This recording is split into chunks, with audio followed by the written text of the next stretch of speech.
அந்த அந்த அந்த உணர்வு தாங்க பக்தியில இன்றியமையாத உணர்வு. நமக்கு ஏதாவது கிடைக்கும் போது நம்ம அறிவு சொல்லணும், எனக்கு என் தகுதிக்கு மேல நீ கொடுக்கறிய சாமி, என் தகுதிக்கு மேல நீ கொடுக்கறிய அப்படின்னு நம்ம நெஞ்சு கதறணுமே ஒழிய, நான் உன்னை கேட்கறேன் நீ என்னத்தையா கொடுத்த, நீ என்னைக்கு தான் நான் கேட்கற அளவு கொடுக்க போற, நீ நாமளும் அந்த கேட்டு வைக்கிறோம். நான் இவ்வளவு கேட்டா நீ இப்படி ஒன்றும் தம்மா துண்டு கிள்ளி கையில கொடுத்துட்டு கம்முன்னு உட்கார்ந்து இருக்கிறிய, என்னைக்கியா கொடுக்க போறேன்னு நினைக்கலாம். ஆனா அந்த தம்மா துண்டு கிள்ளி கொடுத்ததே நம் தகுதிக்கு மேலன்னு அறிவு கட்டணுமே.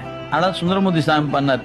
நான் என பாடலந்து, என் பாட்டு பாட்டாயா, தான் என்னை முன் படைத்தான் அது அறிந்து தன் பொன்னடிக்கே, நான் என்ன பாடலந்தோ நாயினேனை பொருட்படுத்து. ஐயா எம்பாட்டும் பாட்டு நினைச்சு எனக்கு வேற யானையை கொடுத்து வான்னு சொல்றிய சாமி, எனக்கெல்லாம் கை கால்லாம் உதறுதியா, யானை மேல இறக்கு, ஐயோ எனக்கா யானை, நடுங்கிட்டு போறாரு சாமி. இது எனக்கு